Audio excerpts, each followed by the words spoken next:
So I just want to welcome everyone. Thanks for taking time on a Sunday to join us. I'm Jerry Burton. I'm the president of Nevada Now. Most of you know me, but some I'm meeting for the first time today. And my board is here. I think everyone's here. So I'm going to run through and introduce Tricia Methner is our executive vice president.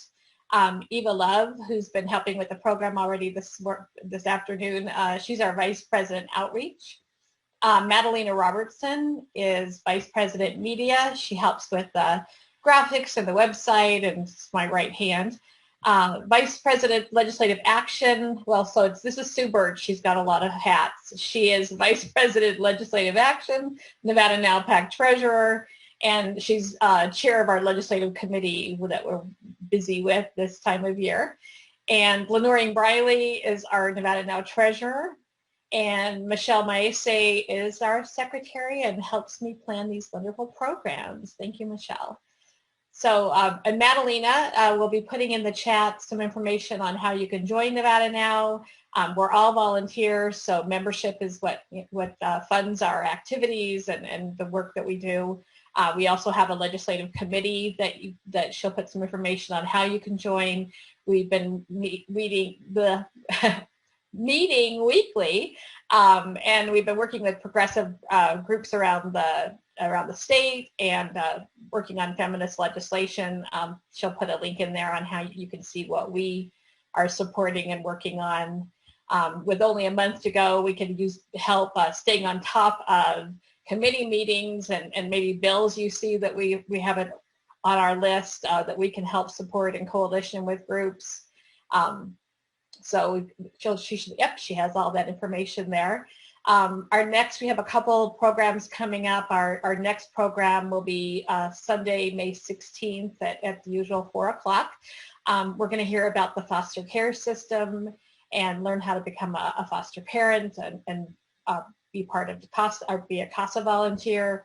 And we'll have speakers from around the community who make a difference in children's lives. And Michelle Maese is putting it together, a great group of people for that program.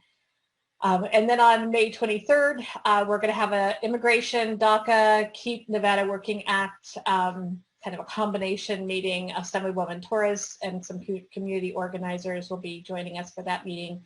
And we do have the event up on Facebook for the 16th. We'll have the one for the 23rd up soon, so you can sign up to join us for that. And Mother's Day is coming up, and what we've done is donated to the Vegas Freedom Fund. They have Black Mamas Bailout 2021, and they have been doing this since 2018. Nevada Now and some of our individual members have given money for that, and it's an annual program that they bail out Black mothers on Mother's Day, and there'll be a link in the chat if you're interested in learning how you can support that for a great Mother's Day action. And I do believe that's what we have coming up so far. Michelle, did I miss anything? Or any input on our programs? Nope, that's everything. Okay, great. So we can get to our program. I think we're going to start off because I know the Assemblywoman is busy and agreed to come on and give us a quick legislative update on her bills. And so we're really fortunate to have Cecelia Gonzalez here, our Assemblywoman, and just want to get it. We know it's going to be a busy month coming up, and what bills we can help you with. So thanks for joining us today. Thank you so much, Jerry. Hello, everyone. Happy Sunday. Thank you all so much. You know, Nevada Now supported me so much during my campaign, and now it's kind of like full circle to see all the work that I've been doing. We've been very busy in the legislature. As Jerry said, we are 1 month away from sine die. And this is kind of the time in the legislature, for maybe those that don't know, where things get pretty crazy and hectic, and you know, it's starting to pick up the pace a lot. I think it's also, you know, we've had such a weird session, so it's nice to have like the committee rooms back and folks being, you know, the building is open, but you have to like register and get your COVID test or show that you're vaccinated and things like that. So it's been a tough session. I cannot lie to you. As a freshman Assemblywoman, it's definitely been tough. And I think, you know, my colleagues You know, we're all up here just trying to fight for a better Nevada. So with that being said, of the bills that I have left alive, because a few of them have seen their graveyards, it's totally fine. It happens to everyone. AB 151 is currently in our money committee, but AB 151 is probably one of, all my bills are important, but I think this one is one of the very, very important ones. And what it does is it stops the court from being able to suspend your driver's license if you fail to pay a traffic ticket. There's a misconception that folks, you know, won't still have traffic fines and fees, which is not what's happening. The only thing that is happening is that the court would no longer be able to suspend your license if you fail to pay or fail to show up in court, because in the court's eyes, those are both seen as the same thing. And why is this important, right? Driver's license suspensions for failure to pay minor traffic tickets, it definitely perpetuates the cycle of poverty when we're talking about low-income communities. We actually ran some reports and statistics, and a majority, I think it was like 80% of driver's license suspensions come from one zip code out of North Las Vegas. So when we're talking about these conversations of like systematic oppression, the cycles of poverty, right? Like this is exactly what we're talking about. We also know that one of the huge reasons that Black and brown folks come in contact with the police are traffic violations. And, you know, folks are already showing that they can't pay their traffic ticket. They either need to be on a payment plan. There was a bill passed last session that is really targeting looking at folks' income and trying to make it like more equitable for people. You know, some people they're able to pay the $150, $200, right? But for other folks, that's literally the difference between like gas in the car for the week or food on the table for the month, right? So that's what AB 151 does. It's currently in our money committee because it does have to deal with money. And then I have another bill, AB 201. This one I'm working with the Innocence Project and the Culinary Union on.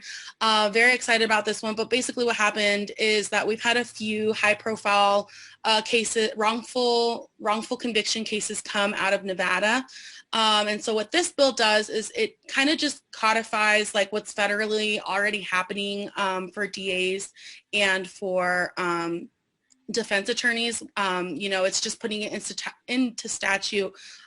You know, when do they have to disclose information? Are they being given a leniency on their sentence, right? And it's only to jailhouse informants. So if folks don't know, they can, you could definitely Google a few high profile cases that were out of Nevada due to jailhouse informants lying because the DAs were giving them leniency on their sentences or they were giving them per diems and the defense wasn't getting these notifications. And since then, a lot has changed. Like a lot of what we're doing, the DA's office is already doing. So again, it's just putting it into statute. And I've worked a lot with the DAs to try to get us all on the same page. We're almost there. I think, you know, we're fighting about like words at this point. But I think everyone's pretty much on board with that idea. I have another bill, which is AJR 3. And a lot of folks know this as the 30 by 30 bill. So if folks aren't familiar, the 30 by 30 initiative is really to conserve 30% of our land and water by the year 2030. Because at the rate that we're going now, we're not going to have anything left. And so it's really preserving the, land and water in our state so that in the year 2030, like we will still have these things, because at the rate that we're going now, we might not, right? Climate change and global warming and all the things are really impacting us, you know, wildfires and things like that. So we're really just taking a stand to tell Congress to work with us on figuring out what we can designate in our 20 by 30. And the Biden administration has also done an executive order on this. So at this point, it's really just working together with Congress to designate those for our beautiful state. It's also a resolution because a lot of our state, I want to say like 85%, if not more, is owned by federal government when it comes to like our lands and water. And so we definitely have to work with them to you know, protect that bold goal, because it really is bold. I think right now, and anyone who is in politics can correct me if I'm wrong if they know, but I think we passed a bill last session to make it 15% protected. I think right now it's like 12%. And so, you know, we're already on our way doing this. This is just a more, I think, bolder step to do so. And then the last bill that I have alive is AB 240. 241. I had to think of the number there. And AB 241 seeks to address if we were to ever have another type of health pandemic in our prisons. So a lot of folks know that during the shutdown, inmates weren't able to program and they lost programming time. And so my bill seeks to address that. It was originally retroactive so that folks for this last year would get credit. But in talking with stakeholders and folks over at NDOC, I think we've worked out a way where it doesn't have to be retroactive and it can be for the future so that they can do, I think that they have a few plans in place. And my bill was really, just giving folks 5 days a month for up to 60 days. I think they want to do more than that. So I'm really glad that we came to that middle ground, I guess. And so those are my bills that are alive. How you can support is, two of them, so 151 and the last one I just spoke about, they are in our money committees because they have to deal with money and there's a fiscal impact. But 201 has yet to be scheduled for a hearing in the judiciary. And so I'm just asking folks to contact the chairs to ask when we could get a hearing for 201. And just our bills in general, I do know that we sent over, as the Assembly, we sent over like almost double what they sent us, the Senate. So I think they're just trying to figure out and see like when folks can get in and what days. But we're in our last month, so it's the home stretch. With the building being back open, it's really nice to see like folks come. I think there's some folks here for tomorrow. We're gonna have our Asian American Pacific Islander Lobby Day, so I'm really excited for that. And I think still trying to make it virtual for folks that maybe still might not be comfortable with meeting in person. So we are trying to make it accessible. But thank you so much for having me. And if you have any questions, I do have maybe about 10 more minutes, so I can definitely stay on for questions or, just listen to the dialogue that's going to happen today. I think it's great. And I think all the panelists on here are great. And yeah, thank you. Thank you. And if you have questions for the Assemblywoman, you could drop them in the chat. She could watch for them as well, so that way, if you have to drop off, we can answer a few questions in the meantime. But thank you for taking time to join us. And we always like to have a legislative piece to the meeting, and I love you and wanted you to, see if you had time for us. So thank you so much. Thank you so much. It's great to see you. So. All right, so we'll start our program with our wonderful speakers. As we've mentioned a couple times, May is Asian American Pacific Islander Heritage Month, and it was designated by George Bush Sr. in 1990. And tomorrow is AAPI Lobby Day, as the Assemblywoman mentioned. I know several of our speakers are either on their way going up or already there. Lauren Zita has to get her luggage before she can go to Carson. She's stuck in Reno with no luggage. And Matt just got there. So we know we have people who are going to be there for Lobby Day. And so today we look forward to hearing how we can work with the AAPI community, not just have a Heritage Month, but to work with you all every day. And, we've just been horrified to see, the things happening in the news, the hate around the virus and the language. And it's something that everyone should be involved in, how we can make a difference in Nevada. So we look forward to hearing how we can help, stand up for the community, learn about legislative priorities, which we started, actions we can take, and community resources that I know several of you are involved with. We have a member of I've talked Lenore into, Lenore's our treasurer for a very long time. And I asked if maybe she could have a few words. She's grew up here in Vegas, Chinese descent, Lenore. Am I correct? And just thought we'd have her mention her experiences here in Nevada just briefly, and then we'll start with our speakers. So Lenore. Yes. As Jerry said, she asked me, and I'm thinking to myself, okay, well, what? I really haven't had any discrimination against me as far as I know, because I just tend to blow things off, so I really can't say that I have. But I know at work we had a coworker that actually got ambushed from behind, and she got punched like 10 times the back of the head. It was in Vegas, and they had it on tape. I don't know if they ever caught the guy. The only thing is, like, she was young, but so it didn't affect her as much. I mean, physically.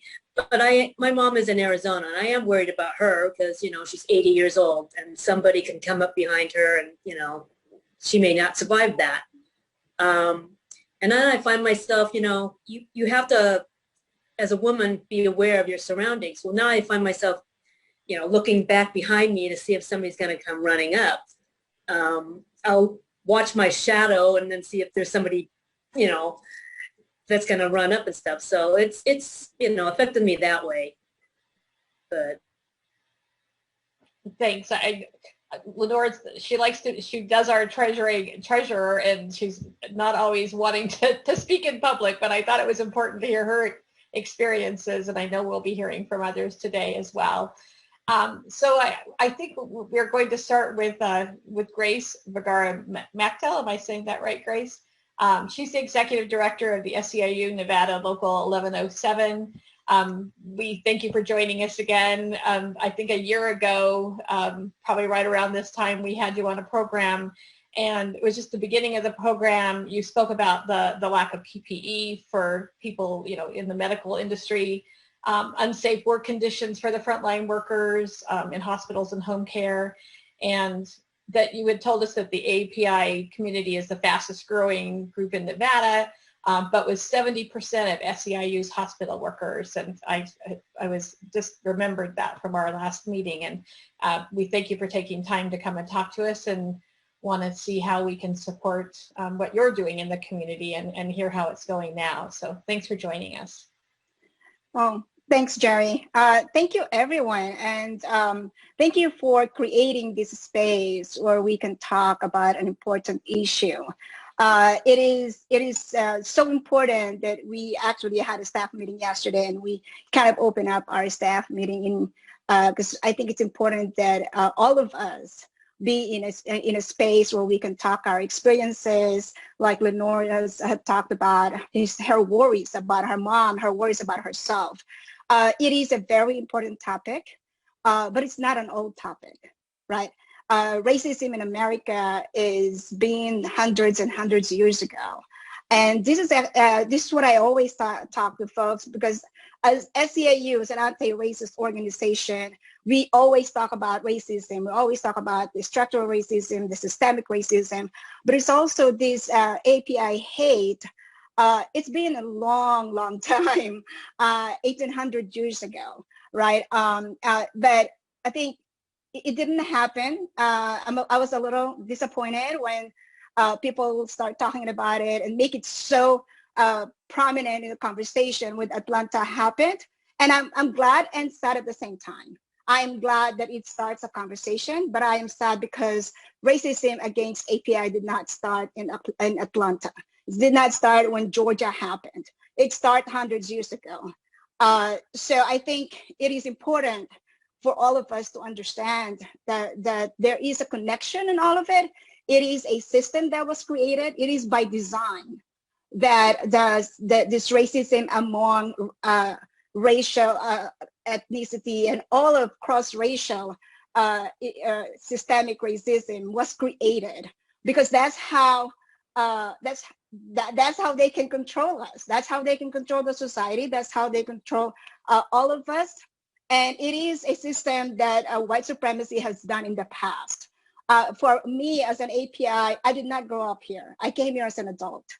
And I'm sorry.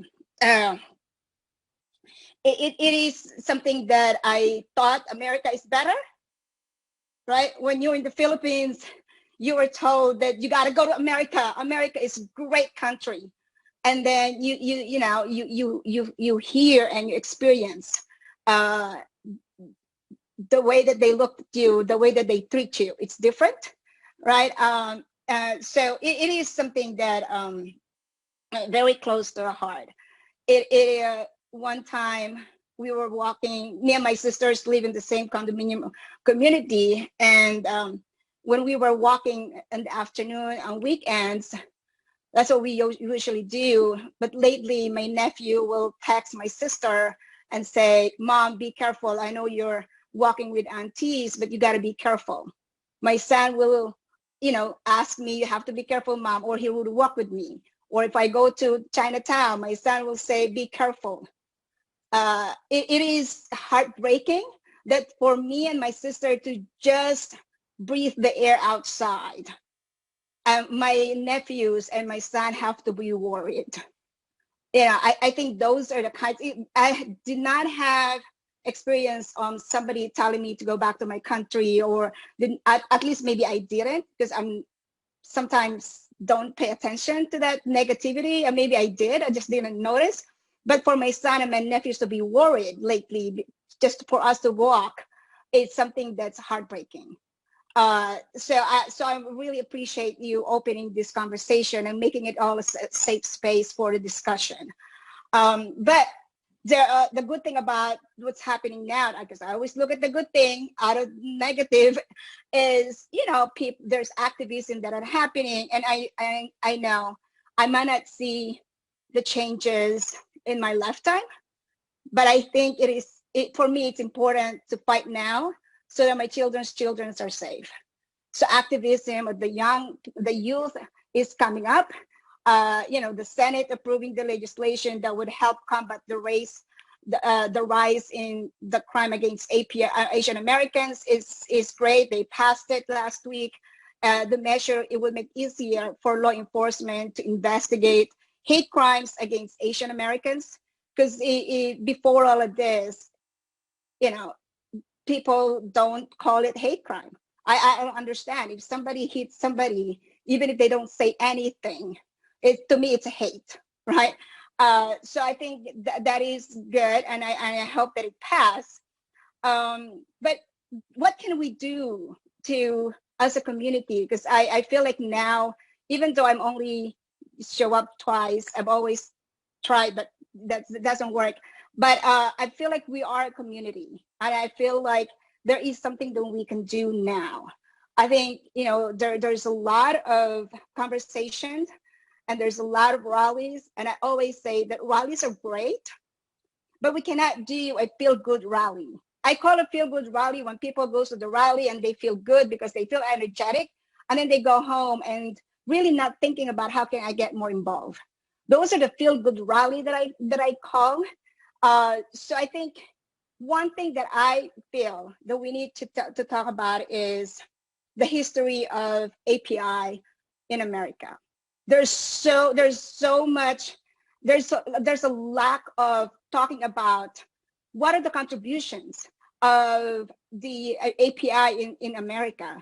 In 1800s, when Chinese people came here and helped build the railroads, connect United States, you know, different states. That is, but then, you know, and the lack of, I work for a labor movement, and the lack of knowledge that the great strike in 1965 and the great farm workers started by Filipinos, Vera Cruz, Eat Leon, right? Not a lot of people knows about that. And, you know, from the 1800s to 1960s to now, that in this pandemic that we're all suffering, the healthcare workers that are in front of the line have sacrificed, and some of them done an ultimate sacrifice where they lost their lives, are APIs. Because we all know that the healthcare industry, there's a lot of APIs. You know, and that's the lack of conversation about that. And I think there's a lack also of curriculum in the school, because it might not be that there's no reports here in Nevada, but doesn't mean it doesn't happen. I am worried that now the schools are open, that the kids are going to get bullied, right? How do we tackle that? How do we make sure that our kids are protected on those bullying? How do we make sure that the crimes are happening in Las Vegas or in Nevada is reported? Because it's not reported, but it does not mean it is not to happen, like Lenore says, right? It's not getting reported. So I think one of the things that we've been talking about to different organizations is we gotta figure out how to have a cross-racial coalition, right? And a cross-racial solidarity. We gotta unify. Because I had a conversation with one of my friends, he's Black, and he said, well, I don't know about supporting API because in 1980s, I was in the Navy, and so he didn't think that API supported the Black community or the Black people. And he says, well, I can go back and during the Rodney King, where a Korean lady shot a teenager Black girl. And I said, okay, but you want to go back to Rodney King's time, 1980s. I can go back last week. I can go back last month, a couple of months ago. The people that pushed and died were pushed and stomped on by Black people. But am I mad at Black people? No. You know why? Because it is a system that was created hundreds of years ago. It is the white supremacy system that made it happen. It has nothing to do with color. It has something to do with the systemic racism that was engraved in everyone's mind, that I was lucky because I was not here and I was not born here. But I do understand. Even the API will come to me and say, Grace, why are you doing this? Black Lives Matter. Black people are hurting our community. I said, really? Are they? Why are you here? API also needs to understand that we are standing on the shoulders of Black people that fought so hard, that cost their lives for our civic rights, for our human rights. That's why we're here. That's why we're free. So it is not about the color. It is about a system that was created to divide us. So I think that's why I think the cross-racial unity, it's so important. It's the key. Again, it might not happen overnight. It might not happen during my lifetime, but I would love to see it happen and start now. So in SEIU, we're going to try to figure out how do we get our community of colors here in Nevada to have that coalition. And also, I think we got to do this bystander training that some of our organizations that we collaborate in other states are doing. So there's a lot of things to do. We need to have a 800 number that can report the crime with the languages, because API, we have got, I don't know, in Philippines alone we have 70 different languages. So that's the Philippines alone. So in API there's so many, but I think we got to do a number, a call where they can call in and they can report the crime in their own languages so they could be comfortable. So those are the kind of things that I thought that would help. And I think here, I know now is a great supporter, and I love the work that you do. I might not be coming into your meetings, but I am watching you guys and I'm following you. And Ms. Giles, our Secretary Treasurer in SEIU, we always talk about this organization, and I would love to work with you guys and see if there's something that we can work on in this cross-racial unity or bystander training that we can do. But I can talk all day, all night about this, because this is something that's very, very close to my heart. But I won't do that because I know there's a lot more speakers. And but yeah, I think this is really good. That I am so happy and I'm grateful to be part of this conversation. So thanks, Jerry. Well, you've given us a lot to think about. I'm over here taking notes because at our last program with the LGBTQ leaders and community people, that was the one thing that we were talking about was education, that when people learn about the history and they meet people and I think they group everybody in AAPI and like you say, there's all these different languages and cultures and certainly it gives me chills because there's so much we could learn and it does, it's shown that when you educate people and they get to know people, the prejudice and the racism, decreases. And so Grace, we will work with you on anything, and we will be talking. You and I, we promise. You and I talked afterwards about how we wanted to work together, and we need to. And the pandemic hit, and it's been a hot mess. But I know Michelle is over there nodding away. We definitely want to work with you, and I appreciate the things you were saying about bullying and uniting people. I'm just over here jotting down notes. So thanks so much. And thank you, Jerry.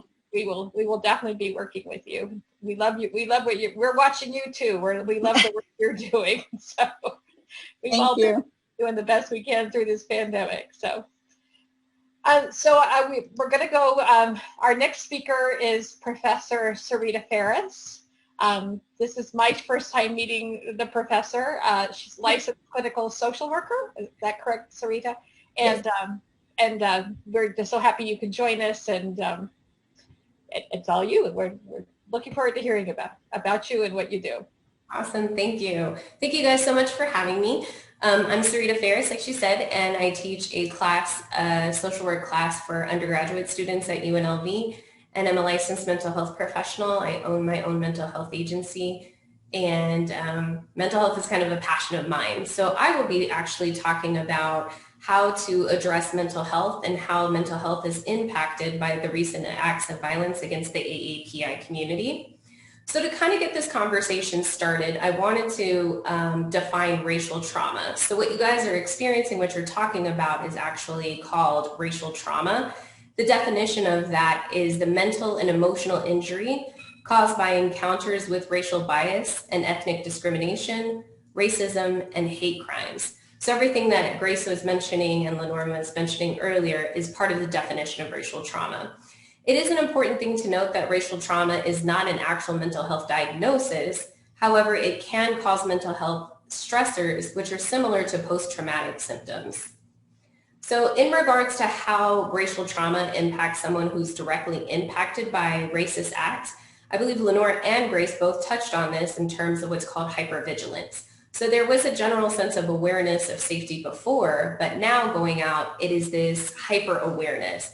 Going out of the house and making sure, I think Lenore had said, looking behind your back, is that a shadow there? What's happening? So there's this hyper awareness of your surroundings and this general sense of fear or an impending sense of doom feeling, either for yourself or maybe for a loved one that you have.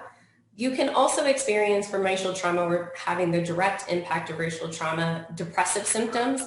So that can include frequent feelings of sadness, frequent crying spells, social isolation, loss of energy, loss of motivation, low self-esteem, things of that nature. On the flip side of the coin, there could be symptoms of anxiety, where there is a general sense of constantly worrying and constantly being in fear, a lack of concentration, some racing thoughts. There is also, and I believe what Grace was talking about too in terms of solidarity is there is a sense of a loss of belonging. And so particularly in the AAPI community, when you don't feel like you are part of the larger community of America or Americans, there's that sense of that loss of belonging. And so now you've been viewed as another or the other. And so that can also contribute to that sense of depression and that sense of anxiety because you're losing that sense of belonging altogether. Also, there is vicarious trauma or secondary trauma. So this can be experienced by people that are working with someone that has directly been impacted by racial trauma or has heard or witnessed events. So it may not be you, the person that was involved in the actual racist act or traumatic event, but you could have witnessed it from someone else or heard about it. And so vicarious trauma actually happens when the incident doesn't directly happen to you, but you start to be negatively impacted by whatever is happening around you. Some symptoms of vicarious trauma can include feelings of guilt, overthinking about whoever the individual that was harmed, whether you knew them or not. You can have a change in mood. You can also experience hypervigilance yourself. You can experience anger. There's some feelings of hopelessness, some feelings of helplessness. And also compassion fatigue is a really big one in terms of vicarious trauma or secondary trauma. So compassion fatigue is really that general sense of feeling desensitized to acts of violence. So, oh, that thing happened and another thing happened this week and another thing happened last week. So it's this general sense of almost numbness, almost like you want to care, but you can't get to that place of caring like you used to. And so that could be a symptom of vicarious trauma. A big thing, a question that's often come up is why don't people of the AAPI community speak out more? And part of this is what Grace touched on before with the model minority stereotype, that started back in the 1800s as a way to divide various peoples of color specifically the AAPI community. So in that model minority stereotype, it reinforces the cognitive distortion that AAPIs wouldn't say anything about the atrocities happening to their own community to protect that facade of perfectionism. So there's that facade of perfectionism of if we say anything, we're going against, we're not perfect anymore, we're not, almost this elite sort of minority group. And that's part of the reason why that hasn't been an issue, or there hasn't been more people speaking up earlier.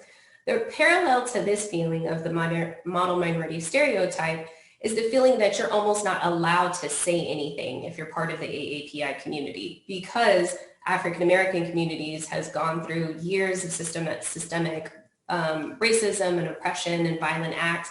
The Latinx community has gone through their own version of racial trauma as well. And so AAPIs often try to downplay or minimize their own experiences because it's not as bad as somebody else's experience.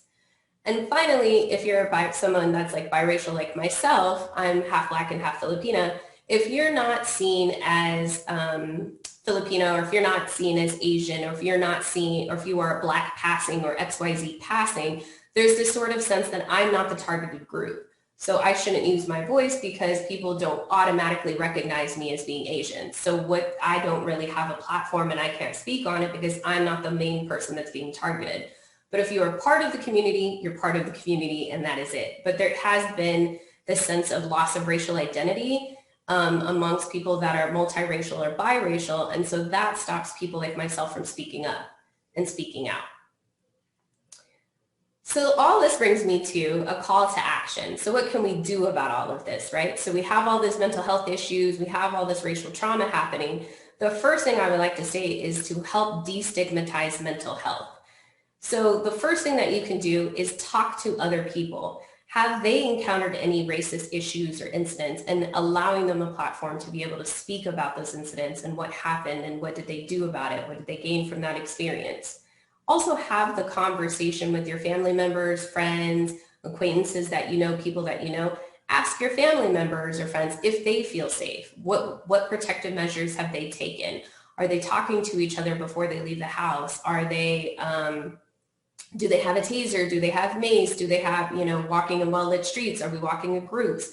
That kind of thing. Have that conversation about safety. And also do a self-check for yourself or a self-assessment. So find out for yourself, kind of check yourself and seeing if you've been feeling any feelings of sadness or anxiety. Now, sadness and anxiety, depression are all actual normal feelings. It's when they start to impair your ability to function is when you want to start paying more attention. So if you've been feeling kind of sad following hearing about an incident or experiencing an incident or a huge increase in anxiety or depression, that's something you want to pay attention to. How long have you been having that feeling? What the duration is? Are there any physical complaints or somatic complaints along with the depression or anxiety feelings? Are there any racing thoughts? Are those racing thoughts preventing you from going to sleep, per se?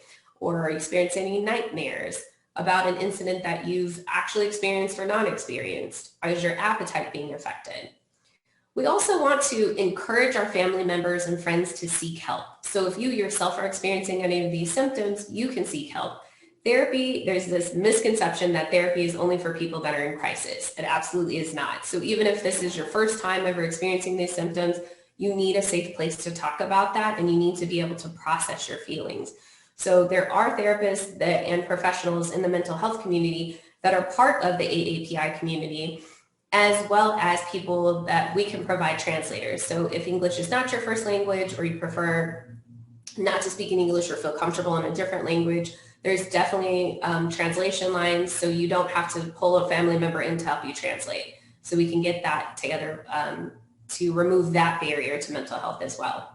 And the last thing for the larger community in terms of a call to action is to look up our community resources. We have quite a few nonprofit organizations in Nevada that actually do help with the AAPI community. And I can list some of them. I'm going to list them now and I can put them in the chat. Besides the ones we have with our guest speaker panel, there's OCA Las Vegas, the Asian Community Resource Center, Bamboo Bridges, And also we have an Asian mental health directory at asianmhc.org so that you can find Asian or members of the AAPI community that provide mental health services. And Grace must have been reading my mind before this, because there is actually a documentary on PBS, which actually I found on YouTube. So if you Google Asian Americans PBS documentary series, it's an entire series about the Asian American experience, the contributions of Asian Americans and things of that nature. So that, like Grace had mentioned, also brings more understanding to the Asian community. So when people say, what can I do? An understanding of Asian American, of Asians and Pacific Islanders in America, our history is very, very important to understanding how we got here. Last but not least, in terms of vicarious trauma, you want to limit your exposure to televised or streamed acts of violence.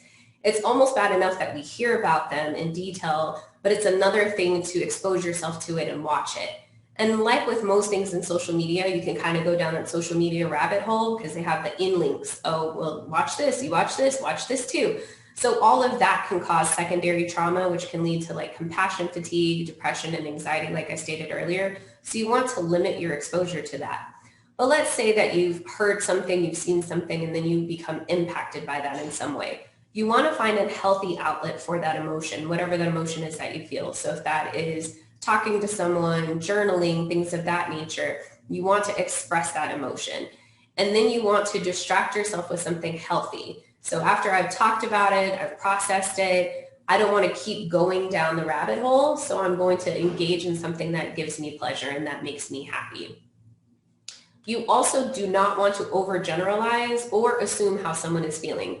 So just because someone is not talking about their feelings, but you know they could possibly impact it, or you feel like they might be, ask them specific questions. How are you feeling right now? What did you watch? Has this happened to you? Has this happened to a family member? Those are like asking very specific questions instead of like, are you okay? Are you okay lends itself to, yeah, no, I'm fine.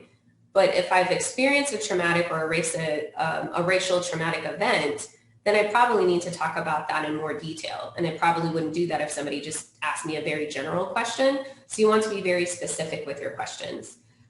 Last but not least, you also want to recognize any microaggressions, any kind of that negative speech, and any type of stereotypes, and do not participate in them. So when you hear something that's negative, call people out on it and don't continue the conversation and don't participate in it. Also wanted to just bring attention before I let you guys go is that May is not only AAPI Heritage Month, it is also Mental Health Awareness Month. So I think we can kind of combine these two things, and hopefully I gave you guys some tips to deal with mental health in light of all of the racial trauma that we have going on. Thank you so much. Thank you. And I hope you'll drop some of those links to some of the programs you were talking about in the community services. That was a lot of really good information for people. So thank you so much. I think we can all learn from that. So next we have Lorenzita Santos. She's the outreach director for AAPI Nevada, and has been working with us on our legislative committee and keeping us informed on some of the bills that you're working on. And we thank you for taking time. I know tomorrow's lobby day and you're going to Carson. So thank you for taking time to join us.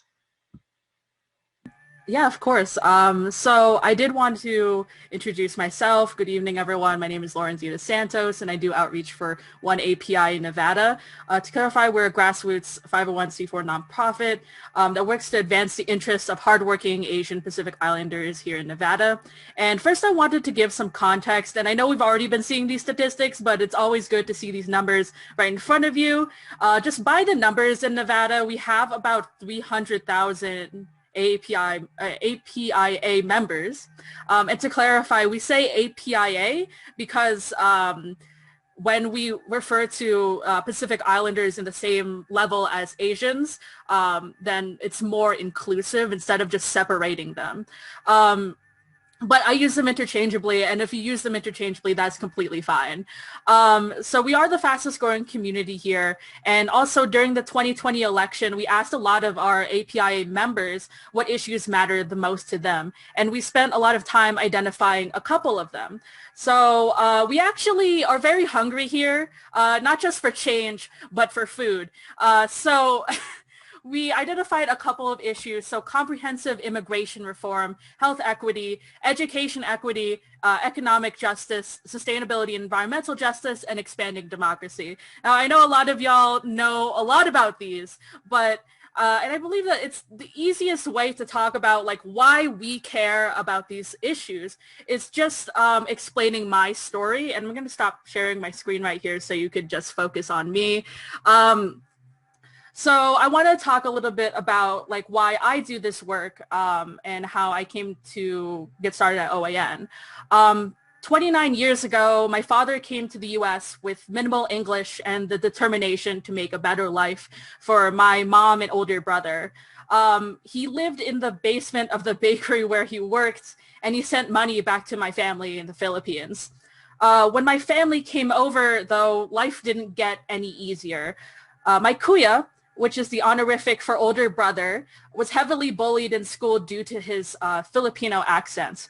And along with that, my father, who was diagnosed with diabetes, experienced difficulties navigating the English healthcare system. And because of these struggles, they decided not to teach me Tagalog, and they wanted to minimize my exposure to Filipino customs in order to get by.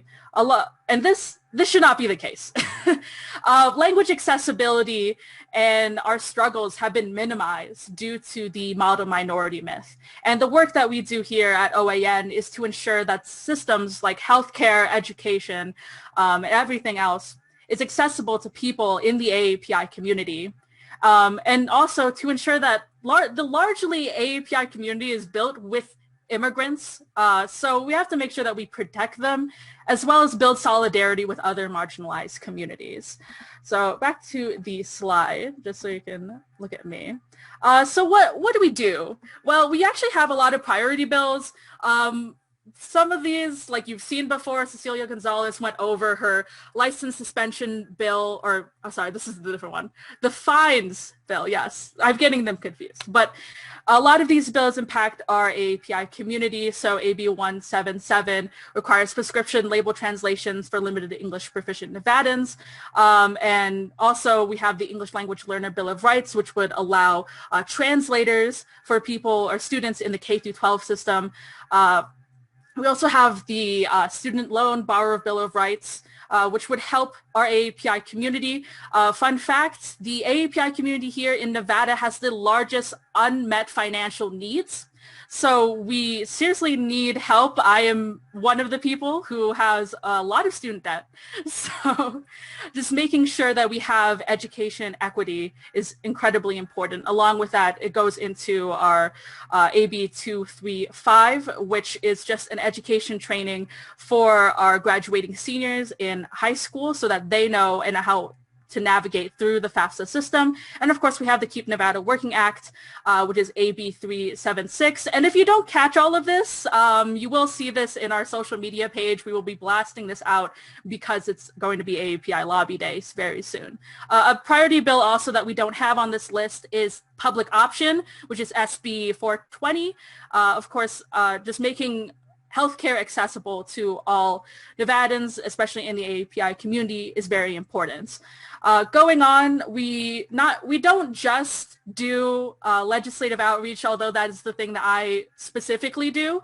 On our C3 end, we do a lot of family services and community outreach. So we do citizenship assistance, food assistance, health insurance enrollment through Nevada Health Link, as well as civic engagement. We did a lot of census work, as well as right after legislative session ends, we'll be focusing on redistricting. So ensuring that our lines here in Nevada actually represent the AAPI community, as well as we did voter registration. We registered a whole bunch of people last time through a lot of our GOTV efforts. And of course, if you have any questions or you want to be enrolled in any of these programs, feel free to message or email one of our staff members in the C3N, who's Amy Koo. The email's right there. Other than that, I just want to, after I close this little presentation here, I'll drop the ACDC's link tree as well as OAN's link tree for you to get involved or just to follow us and keep up to date with all of our legislative priorities. So thank you. thank you, and please do put those links in there. We work with you often, but I didn't realize how busy you were. You're involved in a lot of different areas. It's wonderful to have you with us and keep us informed on the bills as you have been doing. So thank you. So next up we have Sunday Humes, SEIU Political Action Committee member, or runs the Political Action Committee, I believe. And then we have two more from the SEIU. So we're looking forward to hearing what you're working on. So Sunday. Hi, hello everyone. Thank you for having me. I just wanted to say that what everyone has been talking about has really resonated with me. I am Hawaiian and Chinese and very proud of my heritage. My grandmother raised me to be proud, especially of my Asian descent, because she grew up in Hawaii in the 20s. And unfortunately, there are a lot of Americans, especially in the military, who had no problem coming to Hawaii and otherizing all of the people who were indigenous to Hawaii. And so for me, it's been really difficult seeing just people who identify as Asian just to be subject to so much hate just because of the way they look, because the former guy decided that it was perfectly okay to otherize them. I am also on the Social Justice Committee with SEIU, and I emailed the other members and I said, I am really struggling with what is happening. And I just sat at my desk and cried when I saw what happened in Georgia, because I couldn't believe that this was actually happening here in this country. It just seemed like it was just a really horrible dream, or maybe I was just watching a really bad movie. But to see, so much hate directed at one group of people because of the COVID virus was just, I felt it was just devastating. I've reached out to other people, and unfortunately, like Grace said, you have other people who feel the same way. I've been seeing on social media, especially like with Twitter, some of the other Polynesians saying, well, I'm not AAPI, you are erasing my identity of being a Polynesian. And I told one of my best friends who is Japanese, we've been friends since 7th grade. And I said, I'm just so frustrated with seeing so many people in the Hawaiian community and who are Kanaka to sit there and just say, oh, that's not me, that's not my problem. That's you people, you deal with it. For me, it didn't sit well because I didn't think that was okay. And I just wanted to be a part of the solution rather than being someone who would just sit there and complain and, kind of be part of the problem. I got involved with the union and with the Social Justice Committee because my mother told me, she said, well, if you don't like what's going on, then do something about it. And so I kind of just feel like, here I am, what can I do? How can I help? Do I need to make phone calls? Who can I reach out to? And I reached out to one of my best friends who she, has been otherized as well. She's Hawaiian, Chinese, and Filipino, and she lost her mother last year, and her mother was treated horribly because, my aunt was very dark-skinned, but she was one of the kindest people you would have ever met. She took in a lot of strays, including me, and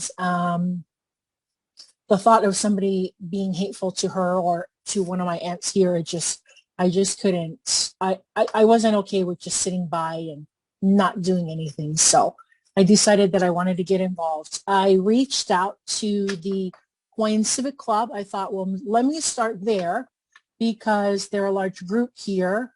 And I'm just waiting for someone to get back to me. I've reached out to Emery Nihipali. He has a local radio show here on KUNV called The Little Grass Shack. There's a lot of listeners.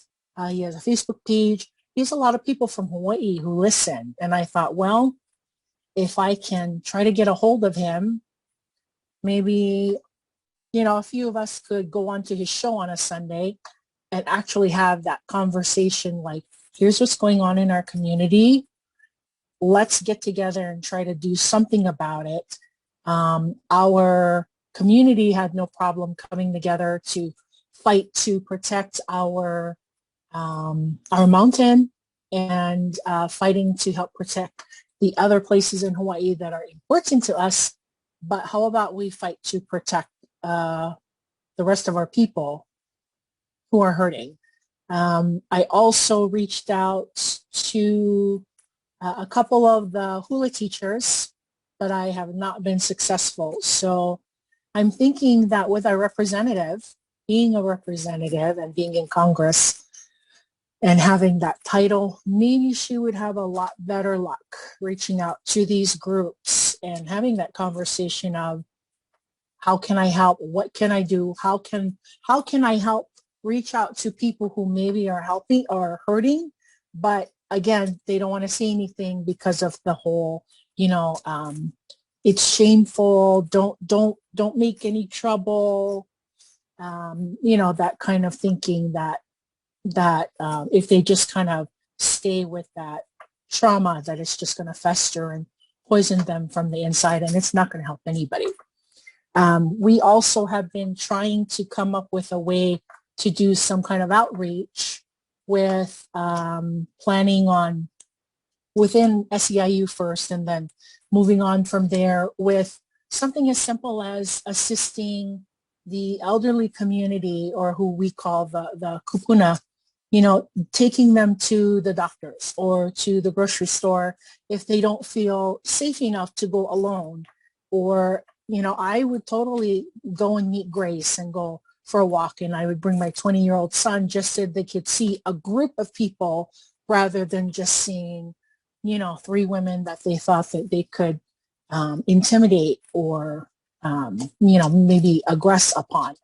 So right now we're just kind of spitballing ideas and then trying to work from there as to what other solutions can we come up with to help our community, and just to let people know that they're not alone, that there are people who want to help. But I am open to any kind of suggestions on what I can do, my small part on the weekends when I'm off. And thank you for your time and for letting me be a part of this. I think this is great, and thank you so much. Thank you. And listening to you and Grace, I realized, and I think you already know, that working together might be a good, there's so many different communities within the AAPI community that apparently need to work together. So that sounds like something that Grace is already thinking about doing as well Sunday. So that would be a good team. So thank you for joining us. And next we have Erica Watanabe. Am I saying that? Hi, it's Watanabe. Watanabe, see, there you go.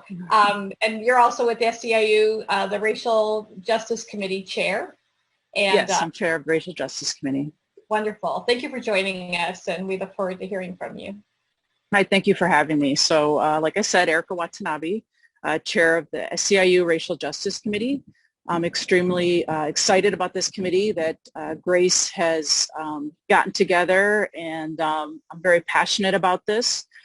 We just started this, and with everything that's gone on with the API community, myself being Japanese and my family have a history of being interned while my grandfather fought in World War II, his farm being taken away from him, and us ending up in Chicago, and grew up in the API community up there, which was very close. And everything that's gone on here now just reminds me of everything that he spoke of living through then. Violence, hurtful words being thrown at us, having to be in a close-knit community, checking on each other, having fears of what comes next, right? So being chair of the Racial Justice Committee is really close to my heart. And to hear, Lenore, I'm very sorry you feel like that walking around the streets of Las Vegas. If there's anything we can do to help you, please reach out to Grace or myself. Sunday's on the committee also with us. And you should not feel that way. Nobody should feel that way. And that's what we want to do in this Racial Justice Committee is we want to reach out to the communities and have SCIU behind us. And we also want to educate. And I feel education is huge because a lot of this is ignorance and people being allowed to be ignorant. And that's unacceptable. And when this is perpetuated by a leader of the free world, and you're allowed to be ignorant and you're allowed to then let your ignorance grow into violence, it's unacceptable. And so SCIU has taken the reins on this and they have formed this committee and Grace, myself, and Sunday, this is going to be great and there'll be good things to come. So we'd love to pair up with NOW and do some great community outreach and help you guys and see you in the future. So thank you for having me. That's wonderful. Please do include us. So you listening to the three of you, we definitely want to work together and it's very inspiring and it's great work that you're doing. So thank you for joining us and taking time on a Sunday with us. So we have Nina Diaz. She's the peer advisor for the UNLV Military and Veteran Service Center.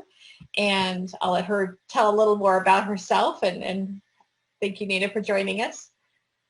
Hey, everybody. I'm also a proud UNLV Rebel student, and Professor Ferris, the professor, is actually my professor in social work. So thanks for having me. Thank you, Jerry and Nevada Now, and everybody on this call for allowing me to occupy this space. First of all, happy AAPI Heritage Month. Woo! I'll be celebrating by doing quarantine karaoke and having a dance party in my living room. Maybe after the pandemic, you all can join. Everyone's invited. Like Jerry said, my name's Nina Diaz. I'm a student at UNLV, but prior to that, I served in the U.S. Air Force in the intel field for over 8 years. And then for fun, I'm really drawn to activism, and that's why I'm here, especially when it has to do with uplifting marginalized communities like the AAPI community. I also like food karaoke, obviously, and long walks on the beach. I was born in the Philippines. I lived there until I was 9. I'm proud of my AAPI roots, and I'm really saddened by the anti-Asian rhetoric that's been going on, especially since the COVID-19 pandemic. So our amazing panelists has kind of provided such cogent and really useful information. So thank you all for being your amazing selves. And I don't want to be redundant, but I think it's really important to highlight why we should care about AAPI issues, other than being decent human beings, right? So like some of the panelists mentioned, the AAPI community is the fastest growing immigrant group in the US. Nearly 2/3 of us are foreign born, including myself, and we've had interaction with the immigration system. In Nevada specifically, some of the largest AAPI groups include people from the Philippines, people from China, people from Japan, people from Korea, Vietnam, people from India, and so many others.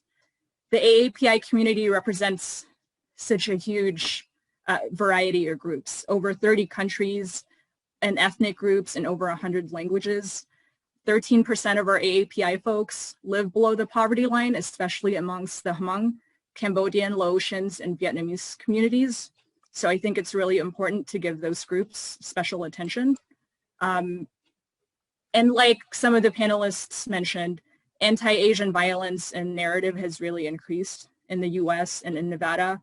In the beginning of the pandemic, the initial concerns were kind of, how is it going to affect us, our AAPI community? And a significant portion of the AAPI population are healthcare workers, are small business owners, and the elderly. So what we're looking at is vulnerable populations, or people working the front lines, or people whose businesses have been severely impacted by by this pandemic. But then that concern really quickly shifted over to concerns over just our existence, you know, in large part due to people with high profiles, right? We won't name the person, but, you know, using phrases like the Chinese virus or the Wuhan virus just really fueled those flames. There have been hate crimes all throughout the country. Nevada has been a little better compared to others, but you know, as one of our panelists mentioned before, like these attacks are happening, and hate crime reports are another issue that I won't get into for the sake of time, but I'll send those resources in the chat later. Small businesses, they've been experiencing a greater burden due to the anti-Asian sentiments, and even people in positions of privilege, like NBA basketball player Jeremy Lin. He was being taunted in the locker room by his teammates, and they were calling him coronavirus and things of that nature, just really awful racist stuff. So on one hand, we're dealing with the health and financial ramifications of the pandemic, but then on the other, we're dealing with the social issue of racism, right? And then like Grace, Lenore, and Erica, and everybody mentioned, this stuff is not news, y'all. Like racism against the AAPI community has been happening, and it's just been left largely ignored. Like Professor Ferris mentioned, the perpetual outsider or perpetual immigrant type of outlook needs to be removed, right? We are part of this nation, we are part of this history, and we've contributed so much, and we need to change that mentality. Over the course of the year during the pandemic, there have been over 3,800 incidents. And then just in 2021, my data's from March, but it's risen considerably. And even more noticeably, there's a huge discrepancy between AAPI cis men and women being attacked, with 68% being women, 29% being men, and 3% being transgender queer or others. It's a huge problem, and it's really personal for me, being an AAPI cis-passing woman. AAPI women are being disproportionately attacked, and this is a result of a culmination of the objectification of women, and especially Asian women, right? And I'm someone who served in the military, and this is a huge thing in our culture, and it needs to change. Transitioning over with language access, Lorenzita mentioned it before, but in Nevada and in the country as a whole, it's an issue. 70% of our AAPI folks in Nevada speak a language other than English at home. And of that 70%, only around 42% identify as speaking English in a proficient way. We know that voter turnout is 9% lower for those who have limited English proficiency, and 63% of those people are asking for Asian language support, which is severely lacking, not just in voting, but also in healthcare settings, in the education system, in businesses. And that's something that we can improve on in Nevada and in the US as a whole. We also need diversity in education. Nevada is kind of better than other states. I'm from the Midwest in Indiana, so the standards are kind of low. But at the same time, there's still plenty of room for improvement. We need diversity in literary text. It has improved in Nevada. I've been speaking to some of my teacher friends. So from the pre-K to 12, in the last 5 years or so, they've incorporated some AAPI stories. But something that I keep hearing from my educator friends is that we need to provide space for and listen to voices from the AAPI community, and not in a tokenism kind of way, but in a genuine kind of way where you genuinely want to listen to our stories, because you don't get to say that your curriculum is diversified just because you changed a couple of things. It's not a checklist that you just check off and then you're good to go. It needs to be a constant growth and learning. Furthermore, we also need to educate ourselves and those around us, and continue to educate ourselves and those around us, right? And I think why we're all here is that we need a call to action. Like, what can we do to help resolve or alleviate these issues? There's so many things we can do, and there's not a one-size-fits-all kind of solution. But I think we can approach it from a two-prong approach, one being from the policy side, and then the other being the social change side, which is, in my opinion, going to be a lot harder to tackle. But it's still something that we can accomplish. So on the policy side, I know that we have a wide variety of people in our audience, politicians, educators, people from the military that I invited, and even just citizens who are just curious and want to help, which is amazing. That's what we need. So we can urge our representatives, and if you are a representative in this call, please leverage your platforms and support policies that are helpful towards the AAPI community, my community, such as the ones Lorenzita mentioned. And I don't know if y'all watched President Biden's address recently, I'm sure you all did, but he touched on some of the AAPI specific policies as well, like the COVID-19 hate crimes bill, which will help protect us AAPI folks from hate crimes, the John Lewis Voting Rights Act, that's especially important for the AAPI community, for voting access and options during the pandemic, like early voting or vote by mail. Over 70% of the AAPI folks utilized this option in the most recent 2020 election, which is 10% higher than in the 2016 election. So that's really important. There's also the White House initiative on AAPI, and that includes focusing on the quality of life and providing economic opportunities for AAPI folks. And they're going to do that through increased access and participation in federal level programs where communities may be underserved. So one way we can do that is to support these representatives that are more progressive and that care about the communities, not just when it comes to election time, but all the time. That's on the policy side, but on the other end, we need social change. And like I said, that one is more complex, and it's going to take unification, and it's going to be everybody on board and not just a few people. We need to be there for the community and show up for other communities as well. And that means standing in solidarity with other marginalized groups, like our Black, Brown, Indigenous, and LGBTQ+ brothers and sisters. It's a constant journey, and we need to show up where people are. I know the pandemic is going on right now, and we feel alienated, but when things are back again, y'all are invited to my karaoke party, but also attend and support the various amazing organizations that some of our panelists have mentioned, like ACDC, like OCA Las Vegas, like One API Nevada, and so many others that I'm going to put in the chat as well. We also need to address microaggressions when we see it. That's something that happens in everyday life. I'll send a video on microaggressions that Professor Ferris actually shared in my social work class that was really helpful. Also practicing cultural humility and educating ourselves on the AAPI culture. You know, some of our panelists mentioned taking bystander training, and there's some really good material out there, especially from OCA Las Vegas. I checked out their program and it was really good. Things are starting to open up again too with the vaccine rollout, and so we can utilize buddy systems.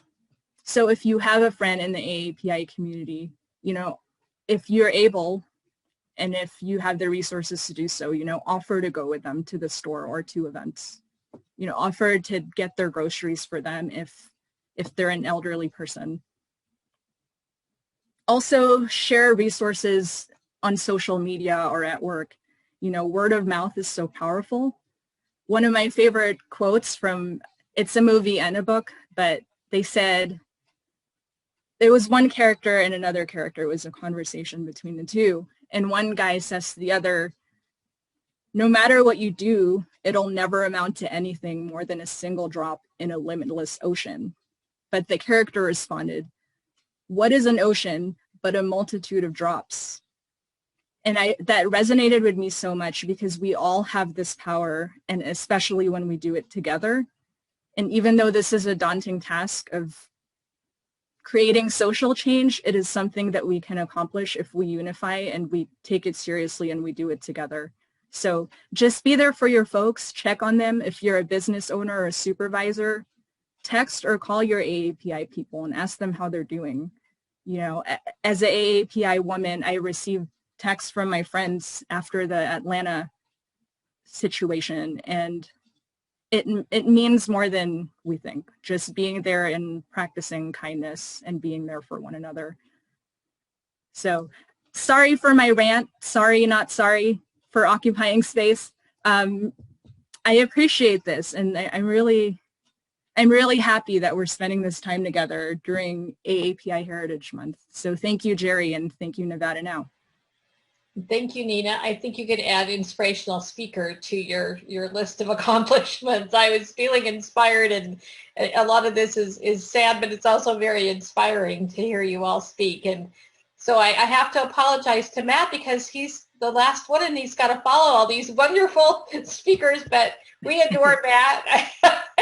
I'm thinking, Matt's like, thanks for making me go last. But Matt's a friend. We spent time together up in Carson. And the last session after bills, we were working on bills, we'd go get together with friends and have drinks and commiserate. So it's wonderful to see Matt. Yep. I know he's up in Carson. And thank you for taking the time right before Lobby Day and let us know your thoughts about our program so far. I've seen you over there just, soaking it in. Yep. And I appreciate you taking the time, Matt. Well, thank you for having me. Thank you for making the space available to me. You had a phenomenal panel. It's AAPI Heritage Month. It's Mental Health Awareness Month. It's also Jewish American Heritage Month. So if you are Jewish, please thank you. I'm also Jewish, so it's a lot of times people look at me and they don't think Judaism, but I did become a bar mitzvah. And I think we need to really look at how our communities intersect and how often we have a shared perception of and a shared experience of being othered throughout this country. And what's been so powerful and moving to me is seeing so many different communities come together in solidarity over the summer. And then so many communities coming together very recently in the wake of Atlanta. And I think it really just speaks greatly to where this country needs to go in terms of understanding what it is to be kind to each other, and to recognize that we are stronger because of our immigrant experiences rather than othering others because they came from somewhere else. One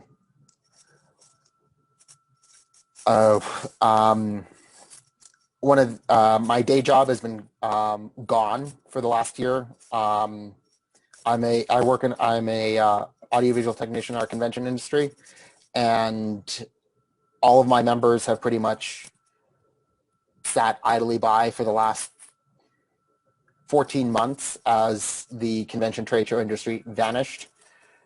And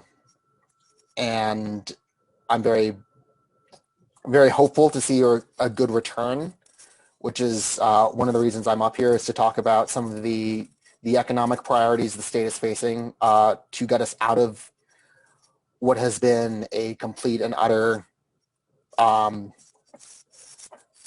depression financially, and to help make sure that not only do we build our economy back, we build it back in a sustainable way that ensures everyone can access quality healthcare through passing SB 420, which is Ken Azara's public option bill, to make sure that resort workers and convention workers like me have a right to return to our jobs as we left them through SB 386. Also that people are paid on time, which is Senator Lang's SB 245 bill. So those are kind of my priorities, has been trying to get, one, aid to our resort workers who have seeing just utter financial devastation. My union I've been fortunate because my union has provided my health care throughout this crisis, but there are many that have not and have had to honestly leave an industry they loved because there were no jobs and they couldn't access any sort of benefits. So my focus has been on making sure that and bringing to our federal delegation's attention that the core of our economy had been struck with a body blow by this pandemic, and that we need to do everything we could to ensure that our workers can come back, that our venues can reopen and can reopen in a safe manner, that, and we've seen great success with the Save Our Stages Act, with the Shuttered Venue grant program, which are all federal pieces and have been passed as part of the American Rescue Package. But it took a lot of work to get there, and it would not have been possible had we not had the successes we did in our elections. Those simply would not have been possible if we haven't. So if you worked on a campaign this cycle in any way, give yourselves a round of a hand, because we would not be seeing our recovery happen as quickly as we are if we didn't make those choices at the ballot box. And as I believe Teamster President Jim Hoffa has said, what can be done at the negotiating table can be undone at the ballot box. So it's important to maintain vigilance as we get ready for the next electoral cycle, and make sure that we elect leaders that value the voices of Nevada's working families, and make sure that we support a very pro-worker agenda, which is something that the current president is acknowledging. I'll tell you, I pretty much broke down Thursday night when Biden talked about the importance of getting the PRO Act to his desk. I have not seen a president advocate so forcefully for working people in my lifetime, and it's been quite wonderful to see. Yep, exactly. Pass the PRO Act. Good news is 5 out of 6 of our federal elected officials are on board with the PRO Act. I think everyone can figure out who the lone holdout is. I'm actually in his district right now, if that helps. And I really want to, I'm very grateful that the Senate had passed the AAPI hate crimes bill. One of the things we've seen is that hate crimes within the AAPI community are simply not reported. And that's something we need to really address. And one of the ways that our allies can certainly help is by going through bystander training. We know that the reason we've been able to see some reform in the criminal justice system is because people now have phones with them every day and can record interactions with law enforcement and ensure that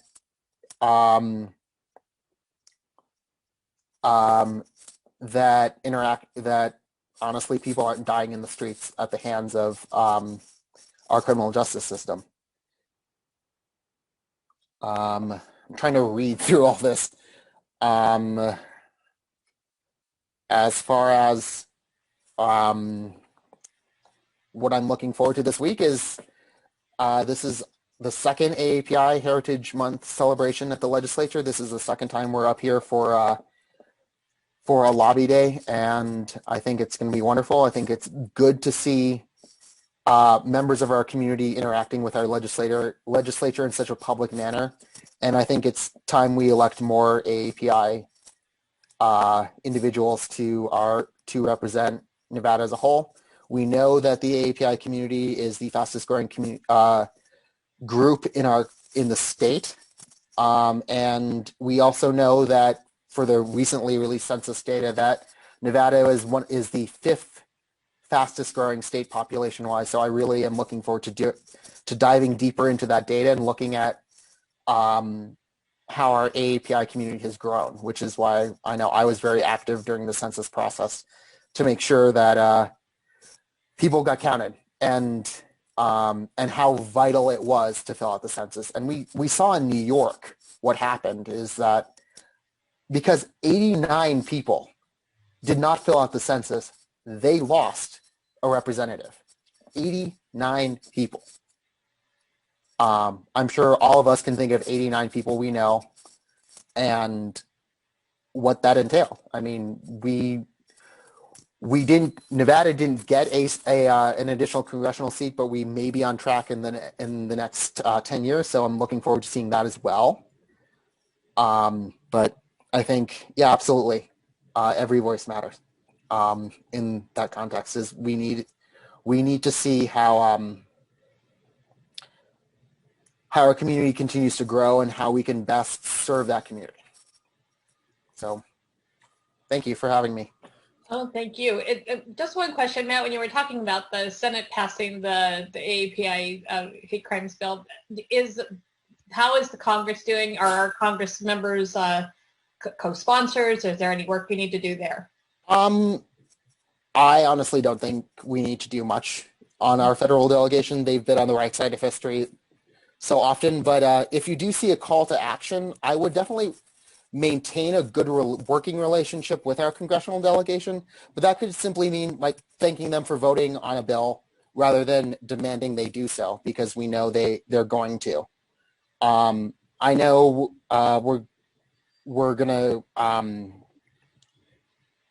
we're not there yet, but we're getting closer to a recess, and so we're likely to hear from our state officials, federal elected soon. And so I definitely mentioned some of the legislative priorities that they enacted, and thank them for their work. I know our delegation is very good about making sure they're out in our community as often as they can be, and so I think that's one of the great strengths of being in Nevada is that we see our elected representatives everywhere. Honestly, I was on my flight. Our governor was on the flight, so that was kind of cool. And so utilizing those relationships and making sure that even though we may not be able to meet them in person, that we still have regular contact with their staff in their office to make sure that they're aware of what's going on is very critical. Thank you. Yeah. As we move forward. Okay, great. Well, we look forward to seeing what happens this week up in the legislature. We'll be watching. I know Lauren Zito will keep our legislative committee informed on what's happening and what we need to support. Yep. And we've got a little long today, so but it's just been good. No, it's fine. There's been so many wonderful speakers, and it is recorded so that we can share with people. I think we can have a lot of amongst your groups. Feel free. We'll be sending it out. The recording to share, because I think there's a lot here, a lot of education that can be had in the community as well. And then I look forward to what Grace is talking about of doing this again and having some community meetings. It sounds like something we need to have ongoing. So if I could just jump in absolutely. One more point, is economic forums coming up. So be ready for that. It's going to be very interesting. And so I know it'll be, everyone's waiting on bated breath to see what happens. So yeah, it's going to be interesting. Never a fun time. Next month or so, yeah. Yep. Great. Well, if anybody has any last minute thing they want to pipe up with, it's Zoom. We can stay on as long as we want. I just wanted to keep it within an hour and a half if we could. But Nina, any inspiring words to leave us with? Just that we can do this together. Let's go. Thank you. I really enjoyed this conversation. Like I say, we'll send out the recording that you can share. I'm going to be hounding Madalena. We'll put a bunch of links on our website because there's a lot of really good information that we can share. And I really think that I'm going to take Grace's ideas and we should put some educational pieces out, on social media throughout this month. And maybe that's another way we can educate people of the history as well. So Grace, please let us know how we can do more in that area and how we can work together very soon. And thanks everybody for spending Sunday afternoon with us. I have a question. Yes. I just wanted to know how we can get the data that was shared. How do we get that out? Because I feel like there's so much disinformation that really the only way to truly combat the disinformation is to say, here's the data, here's what is concrete, here's the source to show that it's actually an accredited source and it's not, fake news. One of my friends she's my counterpart at work, and, she'll send me stuff and she's like, well, is this true? My cousin sent this to me and I don't know what to believe. And, just trying to take the time to educate her on how to, check to see if something is a valid source and, how to look things up and everything.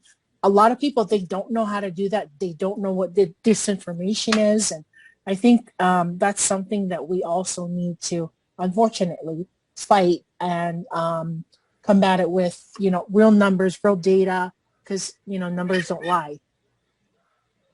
I know, are you thinking of some of the things like that Lauren Zita had on her yeah, all of the numbers and the data that we've seen today of how many, AAPI people live here in, like the county, this Vegas, the state, the country, all of those things. Here's the numbers. Here's what we're seeing, and then the percentages of who's involved. And then I found that the way that I've had to really get people interested, like, I would talk to people about, you need to get your census, fill it out. A lot of them are like, what for? To where I had a copy of all of the money that, went to all of these different programs. And I said, here, look at that. Who do you know that, would benefit from that? And this one guy was like, wow, I had no idea. And I'm like, okay, and there you go. So to jump in about like the data that we retrieve, it's mostly through the census, and I know the census data hasn't been completely updated for this session, but a lot of it is already on there. And if you need help, or if anyone here needs help navigating the census, I can help you pull data from it. Along with that, we take a lot of our statistics from Stop AAPI Hate. They have a lot of great numbers. That's where I took the number for the largest financial unmet numbers, as well as one of the biggest shocking numbers I didn't mention earlier, which is 1/3 of all nurses who passed away during COVID in California were Filipino. So and those are shocking statistics, but those are really just encompassing the portions of the AAPI community. And again, it's Stop AAPI Hate. I think it's been linked in the chat and we say it all the time, but it's a great resource for a lot of the statistical data because we need that. Sunday, are you able to save the chat? I could send it to you if you're not able to save it. Oh, yeah, that would be great if you could send that. Mm-hmm. Thank you so much for that. I appreciate it. Yeah, I have your email too, so I'll make sure I do that. I have a couple points, and I don't want to interrupt anybody, but I have a couple points. One of them is education is being talked about a lot. If you look, I'm one of the writers for IDEA for special education, and if you look in IDEA under English as a second language, a lot of the educational issues that you're talking about are covered there. If you copy and utilize that language, you can probably get it through the state a whole lot easier. And the second one is that if someone who is within leadership contacts AG Ford and tells his office that you need a liaison, so only one person out of his office is getting the information on any harm being done, in the Democratic Party, I've been utilizing that a lot because that liaison can be incredibly helpful in getting that information to AG Ford.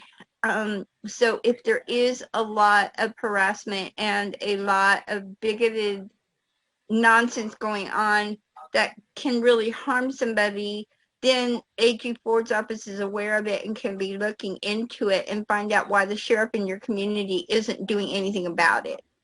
No, here in Nye, we have a whole lot. I have reported and reported and reported, and he's being incredibly active right now trying to put a stop to it. So I just really believe in what his office is able to do, and the liaisons are incredibly helpful. So those were just 2 points I wanted to make. Thank you. I didn't agree. I know Grace was going to say something. She looked like she was reaching for the button. No. All Yeah, right. I was going to say, I'm sorry because I have to go. I saw your note. meeting, so. Yep, we've got a little while, and we'll make sure to get this out, and I'll send out the chat to, if anybody needs it, reach out to me, and we'll be putting out the information. So thanks so much for joining us today.